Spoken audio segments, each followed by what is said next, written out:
नमस्कार दोस्तों, मैं मोहित कुमार आप सभी भावी शिक्षकों का एक बार फिर से स्वागत करता हूं आप सभी के अपने YouTube चैनल टेट ट्रिक्स के अंदर। तो फ्रेंड्स, जैसा कि आपको पता है हम आगामी सीटेट एग्जाम की तैयारी यहां पे आपको करा रहे हैं, जिसके अंदर हम आपको संपूर्ण सिलेबस जो है फ्री प्रोवाइड कर रहे हैं, free videos plus free PDF के साथ। सो फ्रेंड, अगर अभी तक आपने हमारे इस YouTube चैनल को सब्सक्राइब नहीं किया तो प्लीज इसे सब्सक्राइब कर लीजिए और हाँ फ्रेंड्स, बेल आइकन को जरूर ऑन कर लीजिए। तो आज मैं आपको सीडीपी के अंदर जो है 5वां चैप्टर है वो कवर कराने वाला हूँ, जो कि जीन पियाजे का संज्ञानात्मक विकास का सिद्धांत है, जो कि बहुत ही इंपॉर्टेंट है एग्जाम पॉइंट ऑफ व्यू से। और यहाँ से 2 नंबर के क्वेश्चन आपको एग्जाम में जरूर 100% देखने को मिलेगी। मैंने इसको पार्ट्स में तोड़ रखा है, तो यहाँ पे इसका पहला पार्ट होगा जिसके अंदर हम जीन पियाजे के द्वारा दी गई कुछ महत्वपूर्ण कंसेप्ट के बारे में जानेंगे और लास्ट में उन पर बेस क्विज करेंगे। ऐसे क्वेश्चन करेंगे जो कि प्रीवियसली 2021 में सीटेट के एग्जाम में पूछे गए थे। सो फ्रेंड, अगर ये वीडियो पसंद आए तो इस वीडियो को जरूर लाइक कर देना और चैनल पर नए तो चैनल को जरूर सब्सक्राइब कर देना, क्योंकि आज की इस वीडियो में बहुत ही ज्यादा मजा आने वाला है और ये कंप्लीट पीडीएफ आपको इस वीडियो के डिस्क्रिप्शन में मिल जाएगी। सो अभी बिना आपका टाइम वेस्ट किए चलिए शुरू करते हैं हमारी आज की वीडियो। आगे चलिए देखते हैं। ये देखिए फ्रेंड्स, ये है हमारे जीन पियाजे जी, जिनका बहुत नाम है साइकोलॉजी के अंदर, ठीक है, जो कि बहुत ही इंपॉर्टेंट साइकोलॉजिस्ट थे। ठीक है, इनके बारे में आज हम जानेंगे। ठीक है, इसके साथ साथ हम देख लेते हैं जो हमारा जो नवीनतम सिलेबस है सीटेट का, जिसके अंदर हम करने वाले हैं पियाजे हम पढ़ने वाले हैं। ठीक है, इसके बाद हम कोहलबर्ग पढ़ेंगे और फिर वाइगोत्स्की पढ़ेंगे और बहुत ही जबरदस्त तरीके से पढ़ने वाले हैं, इस बात की मैं आपको गारंटी देता हूँ। ठीक है, तो फटाफट से अभी स्टार्ट करते हैं। अभी मैं आपको बताने वाला हूँ जो टॉपिक्स आज हम इस वीडियो के अंदर पढ़ने वाले हैं। ठीक है, ये इंपॉर्टेंट टॉपिक है जो इस वीडियो के अंदर हम पढ़ेंगे। पहला कि संज्ञानात्मक विकास क्या होता है। ठीक है, संज्ञानात्मक विकास के कुछ संप्रत्यय, कुछ कॉन्सेप्ट जो इन्होंने दिए है उसके बारे में जानेंगे। कौन कौन से कॉन्सेप्ट, स्कीमा क्या होता है। ठीक है, अडेप्टेशन जिसे अनुकूलन बोलते हैं वह क्या होता है, आत्मसातीकरण या समावेशन जिसे एसिमिलेशन बोलते हैं यह क्या होता है, समायोजन के बारे में जानेंगे। ठीक है, आत्मसातीकरण समायोजन से क्वेश्चन यहाँ पे पूछे जाते हैं जो कि हर बार एग्जाम में पूछे गए हैं, तो इन सबको बहुत ही जबरदस्त तरीके से हम यहाँ पे पढ़ने वाले हैं। साम्य धारण या साम्यकरण जिसे इक्विलिब्रियम कहते हैं यह क्या होता है, और साथ ही साथ स्कीम्स के बारे में जानेंगे वो क्या होते हैं। इसके बाद जो कि मैंने आपको बताया था, मैं आपको क्विज कराऊंगा और क्विज में वो क्वेश्चन होंगे जो प्रीवियसली सीटेट 2021 के अंदर पूछे गए थे। ठीक है, तो अभी बिना आपका टाइम वेस्ट किए चलिए शुरू करते हैं हमारी आज की वीडियो। ठीक है फ्रेंड्स, देखिए फ्रेंड्स, जीन पियाजे जो थे, जीन पियाजे ने संज्ञानात्मक विकास दिया था। मीन्स संज्ञान का विकास, मीन्स आपकी बुद्धि का विकास। ठीक है फ्रेंड्स, तो इसके बारे में हम जानेंगे कैसे होता है संज्ञान का विकास। इनके अकॉर्डिंग जो है संज्ञान का विकास जो है स्टेजेस के अंदर होता है। ठीक है, इन्होंने कुछ स्टेजेस दी थी जिसे हम अगली वीडियो के अंदर जानेंगे। ठीक है, उन स्टेजेस के अंदर होता है और ये कंटिन्यूअस नहीं होता है, आपको ध्यान रखना है किसमें होता है, स्टेजेस के अंदर होता है। ठीक है, अभी थोड़ा सा हम जीन पियाजे के बारे में पढ़ लेते हैं। जीन पियाजे जो थे वो स्विट्जरलैंड के एक प्रमुख मनोवैज्ञानिक थे, जिनका जन्म 1896 में और मृत्यु जो है 1980 के अंदर हुई थी। ठीक है, आगे देखते हैं जीन पियाजे ने क्या किसके बारे में बात करी है, संज्ञानात्मक विकास के बारे में, जिसे कॉग्निटिव डेवलपमेंट कहते हैं। संज्ञानात्मक मींस संज्ञान, संज्ञान होता क्या है इनके अकॉर्डिंग। तो संज्ञान क्या है, देखिए संज्ञान है जिसमें संवेदन, ठीक है, जिसमें बच्चे के अंदर संवेदना उत्पन्न होती है। ठीक है, प्रत्यक्षण मींस परसेप्शन, किसी व्यक्ति वस्तु को लेकर कोई परसेप्शन बनता है बच्चे के दिमाग में अच्छे बुरे का। ठीक है, प्रतिमा इमेज बनती है उसके संज्ञान के अंदर। कंसेप्शन, कोई भी कंसेप्ट जो है बच्चे के दिमाग के अंदर ही सारे बनते हैं। ठीक है, समस्या समाधान, प्रॉब्लम सॉल्विंग के लिए सब दिमाग के अंदर ही चलती रहती है। थिंकिंग, चिंतन या तर्कणा, रीजनिंग जिसे कहते हैं, ये सभी प्रकार की मानसिक प्रक्रियाएं हैं। ठीक है, तो इन सबको मिलाकर बच्चे का एक संज्ञान बनता है, कॉग्निशन बनता है। ठीक है, और इनके अकॉर्डिंग बच्चे का जो विकास है वो 15 साल तक की उम्र तक हो जाता है, बच्चे का विकास जो कि स्टेजेस में चल के होता है। ठीक है फ्रेंड्स, इतना आपने समझ लिया। अभी चलिए आगे बढ़ते हैं। ठीक है, देखिए अभी जीन पियाजे ने क्या किया था, संज्ञानात्मक विकास के लिए अपने ही बच्चों के ऊपर इन्होंने प्रयोग किया था। ठीक है, इसलिए इन्हें बाल मनोविज्ञान का जनक भी माना जाता है। ठीक है, चाइल्ड साइकोलॉजी के जनक कौन है, जीन पियाजे, ये भी आपको ध्यान रखना है, बहुत ही इंपॉर्टेंट है एग्जाम पॉइंट ऑफ व्यू से।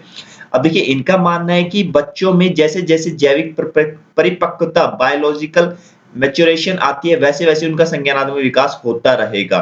ठीक है, अब देखिए बच्चे बायोलॉजिकल मैच्योर कब हो जाते हैं, 15-16 तक की उम्र तक हो जाते हैं। ठीक है, तो बस इन्होंने यही कहा है, जब वो 15-16 तक की उम्र तक जब वह बायोलॉजिकल मैच्योरेशन मींस जैविक परिपक्वता आ जाती है, तब तक उनके संज्ञान का विकास क्या हो जाता है, हो जाता है। ठीक है, और ये स्टेजेस के अंदर होता है। मैं फिर से बता देता हूँ, इन्होंने पेरिस में कुछ बच्चों का परीक्षण किया और पाया कि बच्चों के उत्तर बड़ों से गुणात्मक रूप से अलग अलग है। देखिए कैसे कि जैसे कि मान लो अगर किसी व्यक्ति से पूछे कि भाई एप्पल सेब के बारे में बताओ, ठीक है, तो उससे एप्पल का वह बता देगा इसका यूज हमें खाने के लिए होता है, हमें स्वस्थ रखने के लिए होता है, ठीक है। यह क्या है, यह एक संज्ञा है एप्पल। लेकिन बच्चे क्या बताएंगे, एप्पल को देखते कहेंगे कि ये तो खाने का, ये फ्रूट है, खाने के ही काम आता है बस, ठीक है, उन्हें एप्पल का इतना ही पता है। लेकिन हम छोटे बच्चों के इन आंसर्स को इग्नोर नहीं कर सकते हैं, ठीक है। तो इसलिए इन्होंने कहा भले ही ये गुणात्मक रूप में अलग अलग है, लेकिन इन छोटे बच्चों के उत्तरों को इग्नोर नहीं किया जा सकता। आगे बढ़ते हैं।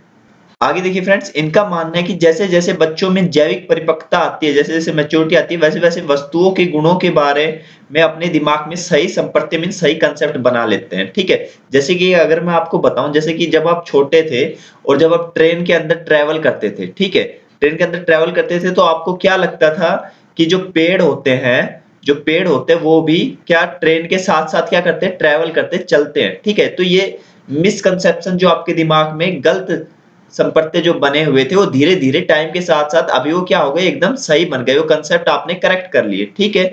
तो इन्हीं चीजों का यहाँ पे जिक्र किया गया कि जैसे जैसे जैविक परिपक्वता आती रहती है, जो गलत कंसेप्ट भी होते हैं जो बच्चों के दिमाग में बन रहे होते हैं, वो भी धीरे धीरे सारे यहाँ पे सही हो जाते हैं, ठीक है। यही यहाँ पे लिखा हुआ है कि बच्चे शुरुआत में वस्तुओं के गुणों के बारे में गलत संकल्पना लेते हैं, परंतु धीरे धीरे उनमें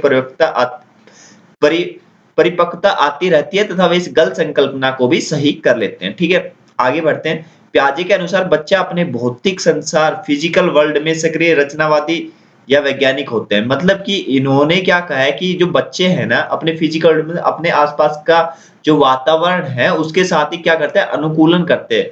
अब सब कुछ खुद से कंस्ट्रक्ट करते हैं बच्चे, क्या है, खुद से संरचना करते हैं अपने ज्ञान की, ठीक है। आपस में देखते हैं आपस का एनवायरनमेंट कैसा है, उसके मम्मी पापा कैसे बिहेव करते हैं, घर में क्या बिहेवियर होता है उनका, ठीक है, उनको देख के तो बच्चा सीखता है, ठीक है। तो अपनी संरचना को खुद ही करता है, ठीक है। तो जिसके कारण बच्चे वातावरण के साथ अनुकूलन करते हैं, ठीक है। अब आगे देखिए, पियाजे के अनुसार बच्चे सक्रिय ज्ञान निर्माता तथा नन्हे वैज्ञानिक है, जो संसार के बारे में अपने सिद्धांतों की रचना खुद करते हैं। भाई अपने में ही बच्चे क्या रहता है, बिजी रहता है, खुद से खिलौनों से खेलता रहता है, ठीक है, खुद ही अपने कंसेप्ट बना लेता है किसी भी चीज को लेकर, ठीक है। तो बच्चा क्या करता है, अपने ज्ञान का निर्माण खुद करता है, इसलिए इन्हें नन्हे वैज्ञानिक पियाजे ने कहा है। ये बहुत ही इंपॉर्टेंट है, यहाँ से क्वेश्चन पूछा जा सकता है। आगे देखिए, सेम यहाँ पे लिखा गया, पियाजे के अनुसार बच्चे अपनी दुनिया के बारे में लगभग सभी सूचनाएं, इंफॉर्मेशन अपनी गतिविधियों जो भी वह खेल कूद कर रहे होते हैं वहीं से डिस्कवर करते हैं और उन्हें उनका निर्माण करते हैं, कंस्ट्रक्ट करते हैं, ठीक है। इनके सिद्धांत को संज्ञानात्मक विकास का निर्माणवादी उपागम मींस कंस्ट्रक्टिविस्ट अप्रोच, तो ठीक है, कंस्ट्रक्टिविस्ट अप्रोच बच्चों की होती है, ठीक है। जीन पियाजे के अनुसार बच्चों की अप्रोच कैसी होती है, कंस्ट्रक्टिविस्ट मींस अपने ज्ञान का निर्माण वह खुद करते हैं, अपने संज्ञान का विकास उसी से करते हैं, ठीक है। आगे बढ़ते हैं। आगे देखिए, अभी पियाजे ने संज्ञानात्मक विकास के संपत्तियों में इस कंसेप्ट का वर्णन निम्न प्रकार से है, ठीक है। अब उन्होंने कुछ कंसेप्ट दिए हैं, ठीक है, कि बच्चे का जो संज्ञान, जो उसकी बुद्धि का जो विकास जो होता है, उसके अंदर जो महत्वपूर्ण कंसेप्ट जो है, संपत्ति है, वो कौन कौन से, उनके बारे में थोड़ा जान लेते हैं, ठीक है। पहला तो क्या है, स्कीमा। स्कीमा होता क्या है, देखिए, स्कीमा सूचनाओं के ढांचे को स्कीमा कहते हैं, ठीक है। स्कीमा हमें एक तरीके से ज्ञान नॉलेज को बोल सकते हैं। भाई जो भी चीज आप अपने आसपास देखते हो उसे अपने दिमाग में ग्रहण करते जाते हो, जैसे वो आपके दिमाग में आती जाती है, वो आपका जो भी इंफॉर्मेशन आप पूरे दिन भर ग्रहण करते रहते हो वो आपका स्कीमा बन जाती है, ठीक है। जितनी भी नॉलेज आप ग्रहण करते हो दिन भर, वो क्या कहलाती है, आपकी स्कीमा कहलाती है, ठीक है, वो आपकी स्कीमा बन गई। अब देखिए आगे आता है अनुकूलन, अडेप्टेशन। अडेप्टेशन क्या होता है, वातावरण के अनुसार अपने आप को ढालना, अनुकूलन कहलाता है। बच्चे वातावरण के अनुसार अपने आप को अडेप्ट कर लेते हैं, आप सबको पता है। और ये अडेप्ट करने की जो प्रवृत्ति होती है बच्चों में जन्मजात होती है। कैसे होती है, जन्मजात होती है, ठीक है। आगे देखिए, अब पियाजे के अनुसार अनुकूलन की दो उपक्रियाएं है, अडेप्टेशन मींस अनुकूलन की दो उपक्रियाएं है, जो कि है पहली आत्मसातीकरण, जिसे समावेशन भी बोलते हैं और इंग्लिश में एसिमिलेशन बोलते हैं। दूसरा है समायोजन, जिसे एकोमोडेशन बोलते हैं। बहुत ही इंपॉर्टेंट है और यहाँ से हर बार ये क्वेश्चन एग्जाम में आपसे पूछा जाता है। तो इन दोनों को कैसे, मैं देखिए सेकंडों में आपको समझा दूंगा, ठीक है फ्रेंड्स, बहुत ही जबरदस्त तरीके से मजा आएगा। अब देखिए, आत्मसातीकरण, समावेशन, एसिमिलेशन होता क्या है, पूर्व ज्ञान को नए ज्ञान के साथ जोड़ना ही आत्मसातीकरण कहलाता है, ठीक है। किसको, पूर्व ज्ञान को नए ज्ञान के साथ जोड़ना। अब मैं आपको एक एग्जांपल के थ्रू बताऊंगा कि एसिमिलेशन होता क्या, आत्मसातीकरण, ठीक है। यहाँ पे एक एग्जांपल दे रखा है मैंने, ठीक है। उस एग्जांपल ये एक उड़ती हुई चिड़िया का एक एग्जाम्पल है, इसको मैं आपको एक्सप्लेन कर देता हूँ। देखो होता क्या है, एक बच्चा ना उड़ती हुई एक चिड़िया देखता है, ठीक है? ये एक बच्चा है, आसमान में उड़ती हुई चिड़िया देखता है, तो अपने उसके स्कीमा के अंदर एक इंफॉर्मेशन में स्टोर कर लेता है कि भाई उड़ती हुई चीज क्या होती है, उड़ती हुई चीज क्या होती है आसमान में, वो चिड़िया होती है, ठीक है? ये इसने स्कीमा बना लिया अपने दिमाग के अंदर। अब नेक्स्ट डे क्या देखता है, वह एक एरोप्लेन को उड़ते हुए देखता है, ठीक है? अब उसे तो लगता है कि भाई उड़ती हुई चीज मैंने क्या देखी थी, उड़ती हुई चीज तो मेरे स्कीमा में, उसके दिमाग में क्या था कि उड़ती हुई चीज चिड़िया होती है, तो वह उस एरोप्लेन को देखते हुए भी उसको भी क्या बोलता है, उसको भी चिड़िया ही बोलता है, ठीक है?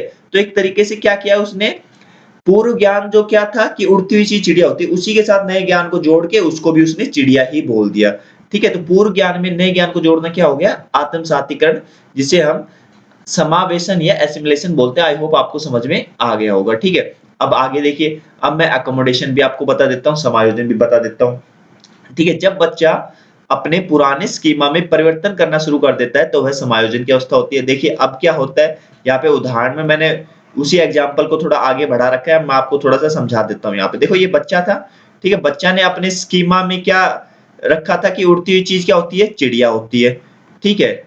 उसने एरोप्लेन को देखा, एरोप्लेन को भी उसने क्या बोल दिया, चिड़िया बोल दिया। चिड़िया क्यों बोला, क्योंकि उसने पहले से अपने स्कीमा में डाल रखा था कि हर उड़ती हुई चीज क्या होगी, चिड़िया होगी, इसलिए एरोप्लेन को भी चिड़िया बोल दिया, ठीक है? एरोप्लेन को उसने क्या बोला, चिड़िया बोला। लेकिन उसकी वहां पे मम्मा आई, उसकी मम्मी ने कहा कि बेटा कि ये चिड़िया नहीं है, ये तो एरोप्लेन है। एरोप्लेन की उन्होंने कुछ विशेषताएं बताई कि ये एक नॉन लिविंग थिंग है, ठीक है? और जिसमें इंसान बैठकर ट्रेवल करते हैं। तो अब उसने एक नया स्कीमा क्या कर लिया, नया स्कीमा डेवलप कर लिया एरोप्लेन का अलग से, ठीक है? तो मतलब कि पुराना स्कीमा जो चिड़िया का था ना, उसके अंदर उसने चेंज किया, चेंज करके अब उसने एरोप्लेन का स्कीमा उसके अंदर डेवलप कर लिया, ठीक है? तो जब बच्चा अपने पुराने स्कीमा में परिवर्तन करना शुरू कर देता है तो वह समायोजन की आवश्यकता होती है, मींस अब वहां पे उसका क्या हो गया, एकोमोडेशन हो गया, ठीक है फ्रेंड्स? सो आई होप अभी आपको समझ में आ गया होगा। अब वह किसी भी उड़ती हुई चीज को चिड़िया नहीं बोलेगा, अगर चिड़िया होगी तो चिड़िया बोलेगा, अगर एरोप्लेन होगा तो वह उसे एरोप्लेन बोलेगा, ठीक है?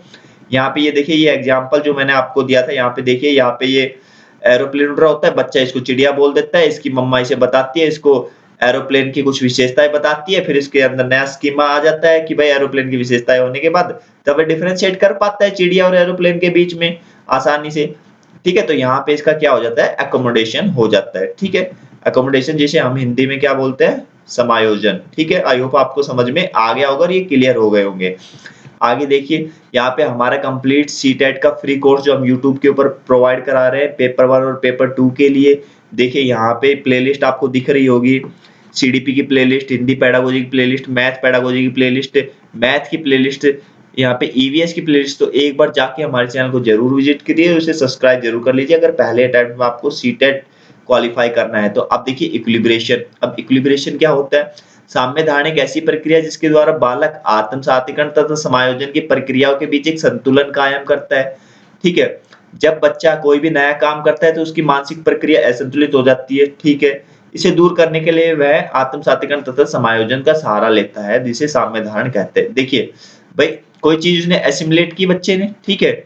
उसको पूर्व ज्ञान से जोड़ा, ठीक है? लेकिन अब कोई जैसे ही उसने एरोप्लेन देखा, ठीक है? तो वह थोड़ा-सा क्या हो गया, कंफ्यूज हो गया तो फिर अब उसको, क्योंकि अब वह चीज़ एक्कोमोडेट भी करनी है, एक्कोमोडेट का मतलब है कि उसे इस एरोप्लेन की भी सूचना ग्रहण करनी है, ठीक है? तो वह अब जब एसिमुलेशन और एक्कोमोडेशन दोनों के बीच जब एक बैलेंस कर लेता है, हाँ भाई उसे पता चल गया कि चिड़िया की विशेषता ये थी, ठीक है? और एरोप्लेन की विशेषता ये सब है, ठीक है? जब उसने बैलेंस कर लिया दोनों चीजों के बारे में उसे पता चल गया तो वह क्या कहलाता है, इक्विलिब्रेशन कहलाता है, ठीक है? अगर वह बैलेंस नहीं कर पाता, डिफरेंस करने में उसे दिक्कत आती है तो तब वह डिसइक्विलिब्रियम की प्रक्रिया हो जाती है और डिसइक्विलिब्रियम को असाम्य धारण बोलते हैं, ठीक है? लेकिन यहाँ इक्विलिब्रेशन कब होता है, जब वह एसिमुलेशन और अकोमोडेशन के बीच में संतुलन बैठा लेता है, ठीक है? आई होप आपको समझ में आ गया होगा। आगे देखिए स्कीम्स क्या होती है, किसी काम को करने के लिए हमारे पास विभिन्न प्रकार के तथ्य फैक्टर होते हैं, उसे स्कीम कहते हैं, ठीक है? भाई सिंपल सी चीज है, कोई भी आप काम करते हो, कोई भी काम है, उसको काम करने के भिन्न प्रकार के आपके तरीके हो सकते हैं, ठीक है? जैसे कोई भी अगर क्वेश्चन आपको सोल्व करना है तो उस क्वेश्चन को सोल्व करने के अलग-अलग तरीके हो सकते हैं, बस ये जो अलग-अलग तरीके हैं ना, यही इसके क्या कहलाते हैं, स्कीम कहलाते हैं, ठीक है? आई होप ये भी समझ में आपको आ गया होगा। ठीक है, ये यहाँ पे आप हमारे चैनल को सब्सक्राइब कर सकते हैं सीटेट, सुपर टेट के लिए और बाकी सभी स्टेट टेट के लिए। ठीक है, यहाँ पे आप हमें फेसबुक पर भी फॉलो कर सकते हैं, टेलीग्राम पर भी फॉलो कर सकते हैं और इंस्टाग्राम पर भी फॉलो कर सकते हैं। अभी फटाफट बढ़ते हैं क्विज की तरफ है और क्विज में देखेंगे सीटेट 2021 में पूछे गए ऐसे क्वेश्चंस जिनका आप अभी सेकंडों के अंदर जवाब दे दोगे। ठीक है, प्याजे के सिद्धांत में वह प्रक्रिया जिसमें एक बच्चा नए अनुभव का बोध करने के लिए अपने स्कीमा को रूपांतरित व संशोधित करता है, स्कीमा के अंदर चेंज कर रहा है बच्चा। ठीक है, क्या कहलाता है? अनुकूलन नहीं, एडेप्टेशन नहीं, अकोमोडेशन समायोजन, समायोजन कर रहा है तो second will be it's right answer. Conservation भी नहीं होगा, आगे पढ़ेंगे इसको हम, केंद्रीकरण को भी आगे पढ़ेंगे। ठीक है, आगे देखिए, जीन पियाजे के सिद्धांतों के अनुसार अनुकूलन एडेप्टेशन की किन दो मूल प्रक्रियाओं का समाहित करता है? एडेप्टेशन के अंदर, अनुकूलन के अंदर दो प्रक्रियाएं आती थी, वो कौन कौन सी है देखिए फटाफट से। पहला जो है इसका आंसर समायोजन व समावेशन, अकोमोडेशन व असिमिलेशन। यस, ये दोनों ही आती थी, अकोमोडेशन असिमिलेशन यही हमने पढ़ा है तो इसका वन क्या हो जाएगा? राइट आंसर हो जाएगा। संतुलीकरण व संगठन का हमने संगठन कुछ नहीं पढ़ा, ये रॉन्ग हो गया। ठीक है, समायोजन व संतुलीकरण, संतुलीकरण नहीं होगा। ठीक है, क्योंकि पहली दो होगी समायोजन और समावेशन होगा, तो फर्स्ट राइट आंसर, फोर्थ इसका रॉन्ग हो जाएगा। आगे बढ़ते हैं, पियाजे के सैद्धांतिक दृष्टिकोण में नई सूचनाओं को अपने मौजूदा ज्ञान में शामिल कर रहा है। अभी वह नई सूचनाओं को मौजूदा ज्ञान में क्या कर रहा है? जस्ट शामिल कर रहा है। ध्यान देना है, ध्यान से पढ़ना है क्वेश्चन को। ठीक है, तो क्या कहते हैं? समायोजन कहेंगे, सामाजिकरण कहेंगे, आत्मसातीकरण कहेंगे, संगठन कहेंगे। क्या कहेंगे? आत्मसातीकरण, आत्मसात कर रहा है नई नई नॉलेज को। ठीक है, पुरानी के साथ मिलकर आत्मसात कर रहा है, तो ये क्या हो जाएगा? आत्मसातीकरण। आगे देखिए, एक घोड़े को देखकर एक 3 वर्षीय बालिका चकित होकर बोली, वाह इतना बड़ा कुत्ता। जीन पियाजे के संज्ञानात्मक विकास के सिद्धांत के अनुसार बालिका की यह प्रतिक्रिया निम्न में से किसका उदाहरण है? भाई किसको? घोड़े को देखकर क्या कह रही है? इतना बड़ा कुत्ता। ठीक है, तो समझ जाओ अभी। आत्मसातीकरण, एसिमिलेशन, यस, इसका वन राइट आंसर होगा। आत्मसात किया है उसने, पुरानी जो नॉलेज थी उसको, उसी ज्ञान को जोड़ते हुए उसने घोड़े को भी क्या बोल दिया? बड़ा कुत्ता बोल दिया, क्योंकि उसके पास पहले ज्ञान किसका था? कुत्ते का था। जस्ट उसको उसने आत्मसात किया, तो एसिमिलेशन इसका राइट आंसर हो जाएगा। मेक बिलीफ ऐसा कुछ हमने पढ़ा नहीं। ठीक है, पर्दास्थायित्व, ऑब्जेक्ट परमानेंस कुछ नहीं है और अस्थगित अनुकरण भी कुछ नहीं है। आगे देखते हैं, समायोजन एकोमोडेशन घटित होता है, कब होता है एकोमोडेशन? तो आपके पास 4 ऑप्शन है। पहला, बच्चे अपने अनुभवों को वर्तमान स्कीमाओं में सम्मिलित करने के लिए उसका रूपांतरण करते हैं।